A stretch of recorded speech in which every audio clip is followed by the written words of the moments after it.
All right, welcome back, everyone. This is going to be lecture 6. This is going to be James Fearon and David Laitin's paper from 1996, explaining interethnic conflict. Very interesting paper trying to account for the micro foundations of ethnic conflict from a rational choice perspective at the individual level, not the group level. Okay, so section 1, the introduction. Um, Basically saying that large scale violence between ethnic groups, while they are highly publicized and often gruesome, are pretty rare, especially when one considers all the ethnic groups that sort of butt up against each other that do not resort in violence quite often, right? And so his thesis here is that he says here we seek to advance a theory that can account for ethnic violence without over predicting its occurrence, right? Okay, section 2, the rarity of ethnic violence. So they basically say that there's this problem called selection on the dependent variable, right? And this is a problem in any research, basically, when you basically just count cases that did happen as the dependent variable, right? When you do that, of course, you're going to get some sort of reading from your statistical analysis. The problem is when you don't include cases where, say, ethnic conflict does not occur, you're getting incorrect readings, right? And so this is called selection on the dependent variable. Most of the time, it's selecting cases where something did occur, right? And this is really problematic in case studies generally. Um, Okay, so he offers the example of post-Soviet states. So in the early 1990s and mid 1990s, the Soviet Union is collapsing. All of these sort of independent former republics of the Soviet Union are becoming independent, and there's ethnic tension, right? But he does point out that there's a lot of ethnic groups in the former Soviet Union, and we did not really see mass, widespread violence across all of these states, right? We did see a few states with ethnic violence, like Yugoslavia, of course, or let's say Georgia, right? But for the most part, we did not see that. And his second example is Africa, and he offers this nice table, table one, uh, and basically it shows, look, yes, ethnic conflict does occur, and yes, it's gruesome, but it's highly um, hyperbolized by the media or by history or by political science, right? Um, there's that old saying for media: if it bleeds, it leads, right? And that's kind of the idea here behind Fearon and Layton's paper is that look, there's a lot of ethnic sort of cooperation, and there's a lot of ethnic groups that abut each other that do not break down into violence, right? It's really rare if you actually look at the statistics. And then finally, I wanted to point out the sort of conclusion of this section was, excuse me, quote, the mean fig the mean figure of actual violent communal events as a percentage of potential events hovers around zero, right? All right, section 3, ethnic conflict and the problem of social order. I guess before we start into this, I would say this was a very difficult paper, right? But I did want to give you a good example of sort of rational choice theory and how it works in the literature. And so, as we've talked about, rational choice theory is just sort of a game theoretic model where you can branch out possible options given people's incentives and utilities, right? And so this is a very, very complicated paper. I do not expect you to be able to keep up with all the sort of nitty gritty of the actual games that are being played, but I do want to go over sort of the overarching findings and things like that. Okay, so section 3, ethnic conflict and the problem of social order. And he brings up some former explanations for conflict that we've talked about here, right? Rationalist versus psychological. The rationalist perspective, right? They say the rationalist perspective views ethnic groups as coalitions formed to extract material benefits from others or to defend possession. Violence may occur when one group threatens another's access to material benefits, which may take the form of state patronage, education, control of specific labor markets, right? And then I would add things like, religious rights, speech rights, protest rights, all of these sorts of things. Okay, two, the psychological perspective. Um, Quote, the psychological perspective perceives ethnic groups as satisfying an inherent need to belong to a group and as allowing group members to maintain or enhance self esteem, right? We've talked about this too with sort of grievance literature. Conflict occurs when these psychological satisfactions are somehow threatened by another group or by members of one's own group. Now, they say those are the two overarching theories that exist, but they want to sort of pursue a new approach. They said, three, we will pursue a new approach that postulates a different rationale for quote unquote groupness and locates the problem of sustaining interethnic peace at the levels of individual interactions rather than group level grievance and animosity. All right, so we begin with social order. And they just basically say, look, humans tend to behave opportunistically, and a larger institutional or social order is often needed or must exist to guarantee basic protections of livelihood, safety, trade, economics, etc., right? So this is much of the philosophy of Thomas Hobbes in the Leviathan, right? We just had the English Civil War, which was brutal, destroyed a lot of the English infrastructure and agriculture. You had brother on brother fighting, absolute violence, right? And so Hobbes sits down and pens the Leviathan that says that we need an overarching, incredibly strong state to ensure that people act the way that they're supposed to, basically, right? And his answer for this was a very powerful monarchy. But what brings up this idea that you have to have some semblance of order in your state to ensure that these conflicts do not occur and to ensure that individuals do not take advantage of each other, right? And he says, look, Leviathan is great, and there are plenty of signals in the literature suggesting that ethnic conflict tends to occur most often, at least, under the auspices of a weak or collapsed state, right? But even if you have a Leviathan, there are weaknesses, right? You can't have policemen on every single corner 24 hours a day, right?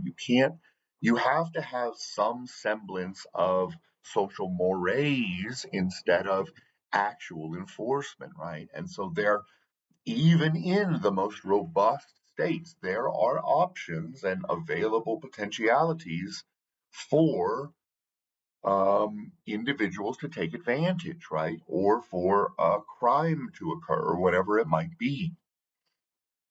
Because complete subordination is just nigh impossible, right? Like, I mean, even under Stalinist terrorism or, Xi's China today or North Korea, right? There are still escapees, there are still people plotting, right? You cannot absolutely control every individual. Okay, so given that, they say that the limited reach of the state opens up a space for more local and decentralized mechanisms. Okay, and this is where we really start to get into the game theoretics, right? First, you can build a reputation when you have repeated interactions. So we know about the prisoner's dilemma, where the prisoner's dilemma breaks down and players have an incentive to cheat or defect or whatever you might want to call it in a prisoner's dilemma when it is a one-time game, right? However, when you iterate the game, as we talked about before, with the sort of computer programming of Axelrod and others, and how the tit for tat strategy sort of comes out on top, no matter how it gets played out. When you have iterations, when this is repeated and players get to sort of get information about each other and how they'll play over and over, then the equilibrium actually switches to cooperation, right? Where repeated interaction and building of trust between the players leads to cooperative strategies rather than a simple one-off defection. Because if you're playing multiple rounds, then your utility from cooperation actually starts to become additive, and it becomes beneficial for you to cooperate rather than to defect, which again is the equilibrium when you only play once, right? Cheat, take the biggest payoff, walk away. Okay. Unfortunately, this repeated game structure becomes less likely as economies and markets grow, right? This reduces the likelihood that one buyer and one seller, say, will ever have repeated interactions, right? And so it reduces the effectiveness of quote unquote reputation, right? So we need to have something else. And Fearon and Laitin say this is the special case where ethnicity comes into play. Why? Well, they say there's two reasons. First, ethnicity allows for relatively dense social networks, right? You are much more likely to socialize with, speak with, go to church with, uh, go to school with, etc., your co-ethnics, than you are other groups, right? And this is not just sort of a theoretical conjecture. This has been shown statistically over and over and over again, right? People, while they do mix, don't get me wrong, they tend to stick with their own quote unquote kind, right? Second, ethnic groups allow for low cost access to information about individuals' behaviors, right? We've talked about in this course before that ethnicity provides what's called a heuristic, an informational shortcut. It's called a heuristic in psychology and sociology. It's just an informational shortcut, right? You belong to the same ethnic group as me. You probably think these things about morality. You probably have these cultural practices. You probably have these sort of idiomatic language practices, all of these sorts of things that give me an informational shortcut as someone who shares your ethnic group that may not be available to just the wider population, right? And then they say, quote, within groups, people who exploit the trust of others can be identified as individuals and sanctioned with relative ease by the response of the ethnic community. In game theoretic terms, cooperation and trust can be supported within an ethnic group by punishment strategies that are conditioned on individual behavior because the cost of obtaining information about the individual's past is low. So basically, they're saying here that look, anyone who's outside of the ethnic group will have a difficulty sort of individualizing the defector, right? The cheater, the one who took advantage, whatever it might be. Whereas the ethnic group knows who that person is, probably.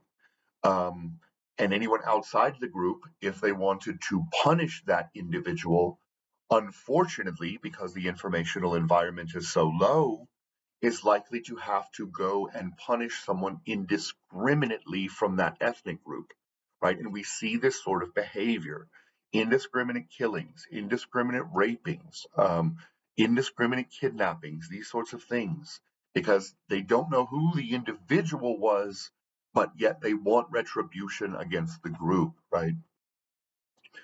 And so, given all of this, we get two sort of model equilibria that support their sort of theoretical claims, right? There are two regimes for punishment if a defector cheats. One, the spiral regime. This is where each group may hold all members of the other group liable for the actions of its individual members. This is where you get indiscriminate retaliation and killings. And this is where you get a spiraling of misunderstanding, sort of like the security dilemma that we discussed earlier, where you get this breakdown and this spiraling of mistrust and repetitive retributive actions against each other, right? On the other hand, you can have what's called in-group policing, where the members of one group simply ignore violations of trust by members of the opposing group or other group, relying instead on the other group to identify and sanction the appropriate individual, right? Okay, section 4, a model of decentralized cooperation. We're going to walk slowly through all of these games. I am not going to talk about the games themselves, but I will talk to you about their structure, their findings, their implications, etc.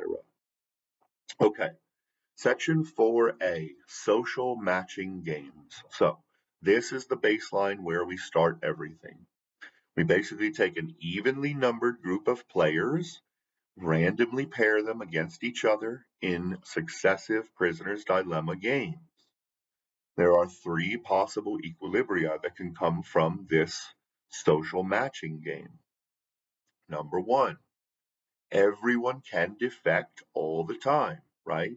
This is a sort of nasty cutthroat world of Thomas Hobbes. This is always an inefficient strategy for all players involved. Therefore, they say they're going to sort of set this one aside, right?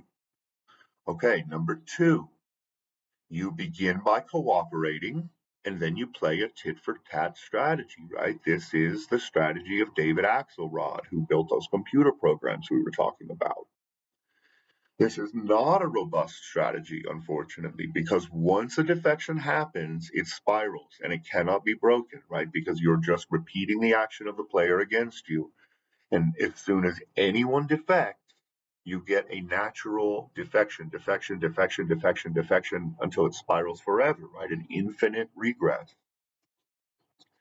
This means that if a mistake happens or what they call noise, say someone's drunk, say there's a case of mistaken identity, say that they misperceived someone's intentions and they didn't actually cheat or defect, whatever, it leads to a devastating spiral of ethnic conflict, right?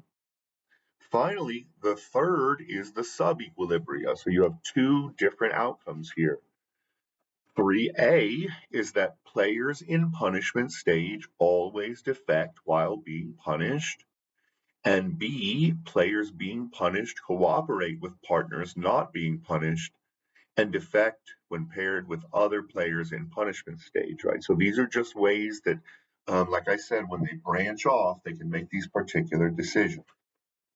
Okay, section 4B, a social matching game with 2 groups. So now we are basically adding a second group of players, right? And we now have basically 2 ethnic groups, okay? Subset A is ethnic group A. Subset of players B is ethnic group B, right? It's supposed to just represent this sort of logical game. And you get the 2 groups playing against each other. And the rules are, if you're inside of your group, your subset, right, you have full information about how people played inside of your group. If you're playing against the other group, you do not have information about how they played, right? So this represents that sort of informational paucity, I guess, that we were talking about earlier, where ethnic groups have a higher level of information, whereas non-group members, they call it asymmetric information, right? So, they say, in order for individuals to be willing to cooperate in the interethnic interactions in an equilibrium, they must face some sort of punishment. That is, a loss of future payoff for defecting. Remember, we're playing a repeated game here. And if you defect, sure, you can get a bonus. So we have to have some mechanism wherein we can break the incentive to defect or cheat or whatever it might be. And that is a punishment of some sort, right? A cost, a C term. And they say logically, there are 3 possible ways that these punishments can be delivered, right? Number 1, by members of the other group, the group that has been offended. Number 2, by members of your own group. or number 3, by members of both groups. So this brings us to the spiral model. It says, basically, intuitively, it would seem that being punished by the other group would be natural and would bring up issues, right? No. Okay, I love you. Have a great week. Happy birthday. Sorry, y'all. Okay, intuitively, it would seem that being punished by the group that has been offended, right? The group that was cheated would be natural. But this brings up some problems, right? The individual offender, say, cannot be identified, right? Because they're not a member of our group. We don't interact often. And so we probably only know that you're a member of the other ethnic group, not your actual identity, right? Uh, Sorry, I lost my place. Okay. And so this means that basically, again, you have to carry out punishment against a random member of the other side. There's also the idea that you could go too far. Even if you do know who was the rule breaker, the offender, the cheater, the defector, whatever word you want to insert, even if you do know that individual, right, and you can punish them, if you go too far, it sets off the spiral all over again, right? So, in a sense, there's a reason for you to ask the other group to do the punishing for you, right? Okay, so under the spiral model, there are 3 conditions for cooperation. 1, the payoffs for defection must be less than the cost or lost payoffs from the spiral model of punishment, right? So cheating must garner you less than the punishment of the spiral model, right? Number 2, cooperators cannot have an incentive to defect against other cooperators within their own group, right? It should be that you don't cheat your own ethnic members, right? Now, that can be argued, of course, right? But for just the sake of the game, the logical game that we're playing, they're saying you can't cheat your own members. Number 3, those who defect within the group must have an incentive to comply with their punishment instead of, say, running off, right? And we'll talk about this later, the idea that they either run off or your group hides them so they escape punishment, or that the mediator of your group, the leader or whatever, sort of is in cahoots with you, colludes with you to take the benefits and sort of pretend there's a punishment, right? So we'll talk about those things. Okay. The second model that we talked about is the in-group policing model, right? And they say under the in-group policing regime, the 2 groups in effect make a deal that benefits both sides. By adopting a policy of you identify and punish your miscreants, and we will do the same, they take advantage of the fact that each group has better information about the behavior of its own members than about the other group, and so can target individuals rather than the whole group, right? Their big point here. If we allow for explicit coordination and collusion within groups, then the in-group policing equilibrium is not sustainable, right? So like if they're colluding behind the background, there's no actual punishment, then this is going to break down, right? They also say failure to publicly sanction one's co-ethnics for violations against the outgroup will lead the outgroup to begin a spiral or a feud. Thus, one can imagine an in-group policing regime that rests on or depends on a deeper threat to resort to widespread feuding or total avoidance. The threat of feuding induces in-group policing, right? So here they're saying, look, there's this question out there, like, why the hell would you police your own members? Well, if you don't, you could get ethnic slaughter, right? And so, in a sense, there's an incentive for your group to say, look, we don't want this to get out of control and indiscriminate. You screwed up. We don't want that to get the rest of us killed, right? And basically, I would point here to signaling theory in international relations that, we talked earlier about the strategic dilemma. And part of the strategic dilemma is misinformation or misunderstanding about intentions, right? That's a big part of the security dilemma. Well, there's a whole strand of literature that talks about how do we reduce the uncertainty that exists because of that misinformation and misinterpretations of people's, say, defensive buildups, right? And they say there's this big strand called signaling theory that talks about the idea that you, as the person or the state or the group, whatever it might be, that wants to show your um, neutral or even benign intentions toward your neighbor, opponent, neighboring group, whatever it might be, if you want to send them a signal saying, look, we are not a danger, this is all defensive, we have no plans to attack you, whatever, that you can't just say that, right?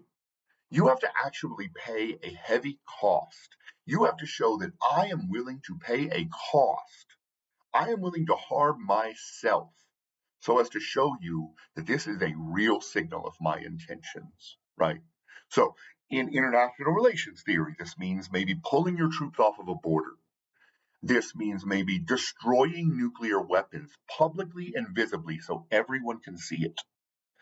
In ethnic conflict literature, this may mean punishing your own group member publicly so that the other group can see it and see that it is up to par with what the punishment should be, right? So it's a really interesting thing. And they don't talk about signaling theory, but they sort of hint at it sometimes later in the chapter, okay? All right, section 4C, efficiency in the presence of accidents and noise. So we were talking about this a little earlier. So now we're adding mistakes or noise to the model, right? Um, Misinterpretations, right? So instead of just like this is binary, it happens this way or not, now we have sort of gradations. And there are two main points that come from adding these gradations to the model are first, that in-group policing actually yields higher expected payoffs for all members of both groups than does the spiral equilibrium, right? So, of course, like even with noise, um, having in-group policing is better than it spiraling out of control, right?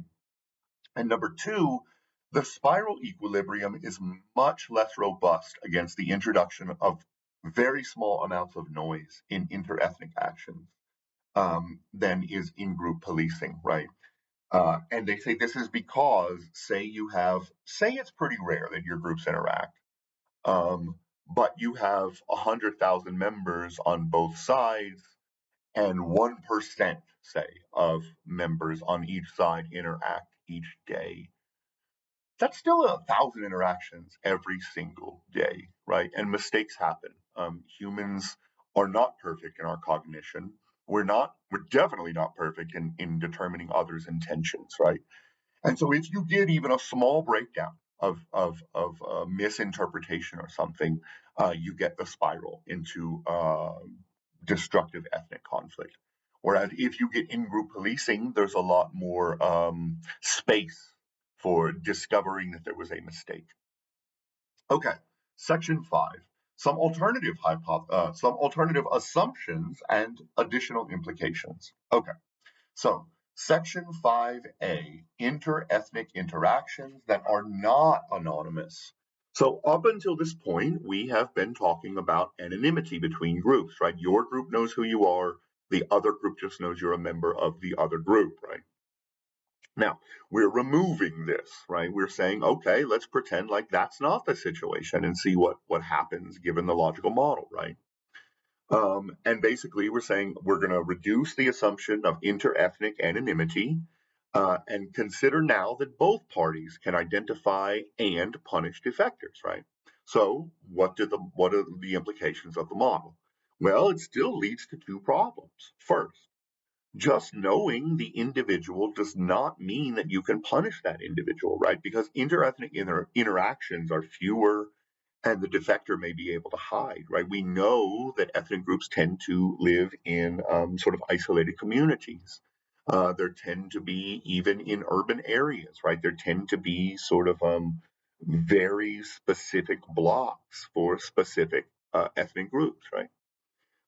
And so this still, in many cases, not all, probably, you'll be able to actually catch some of them. But in many cases, this leads to the idea that you're still going to have to in-group police, right? Because the other group is going to have to tell you where they are. You may know who they are, but that doesn't mean you'll be able to find them. Number two, there has to be public observation of the defection, as members from the punished group may be unsure or misled as to whether this is retaliatory punishment or a simple transgression that in turn requires sanctioning against that person, right? Um, so, say someone cheats their local vendor, they, I don't know, steal something off the cart.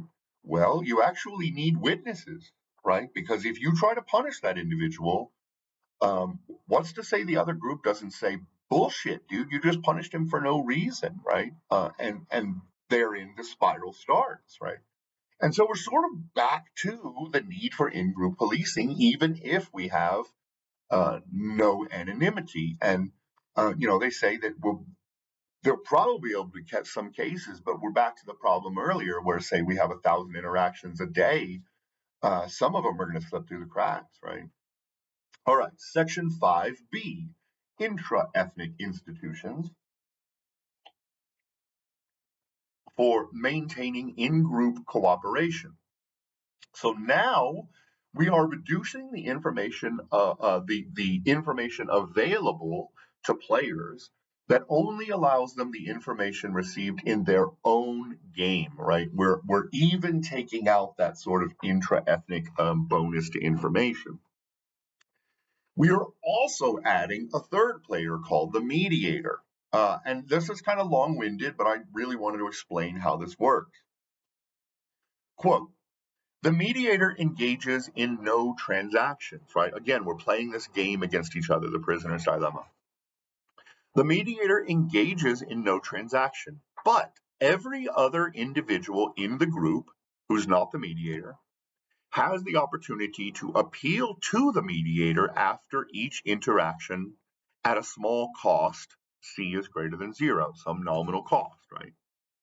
For in-group interactions, if I appeals to the mediator of her group in period T, the mediator ascertains what happened in the interaction between I and J and awards a judgment size of a purse greater than 0, right? So forget all the I's and J's and stuff, right? You have two people playing the game. One of them defects. The person who was cheated basically goes to the mediator and says, I want a judgment, right?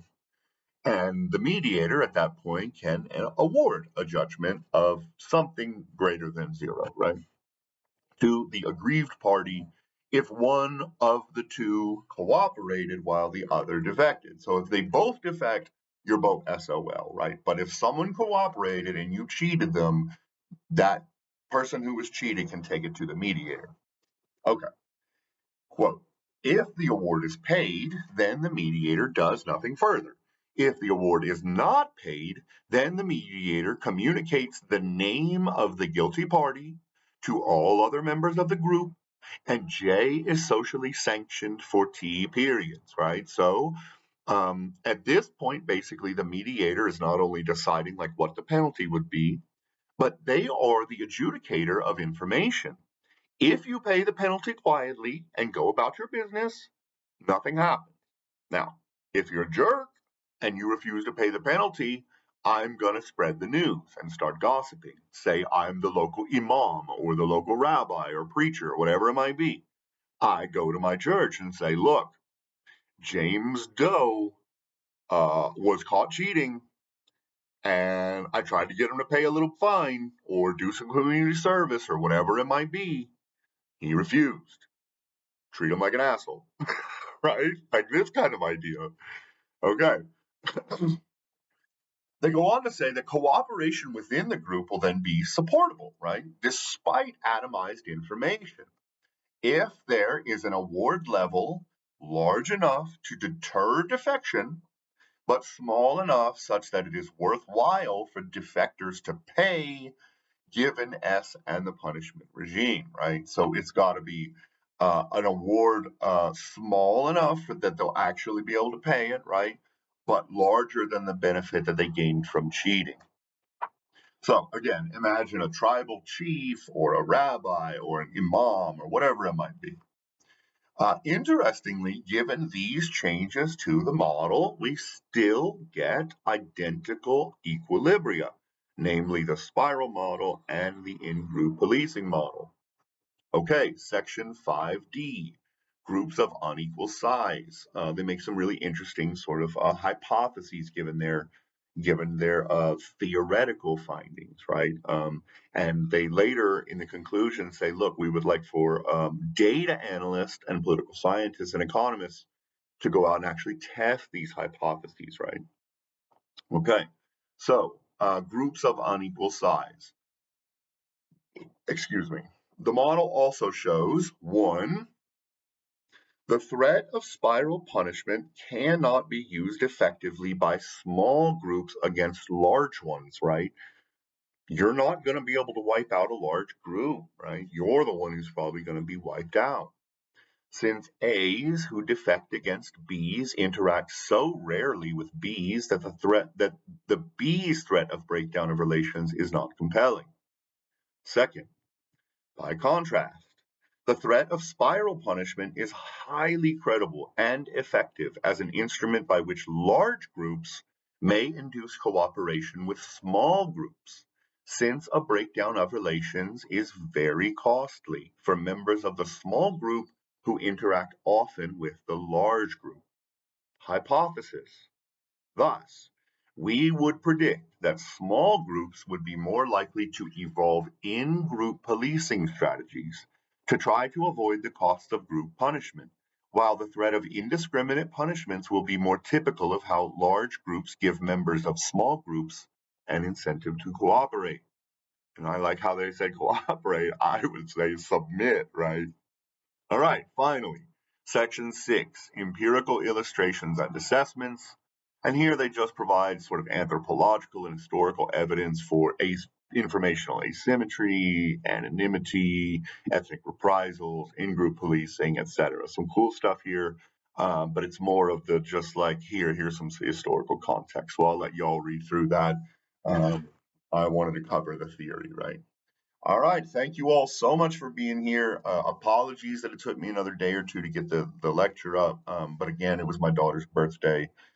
We had a blast at the Abilene Zoo with her friends. So, all right. Thanks for being here. I'll get the questions up ASAP. Have a great day. Bye.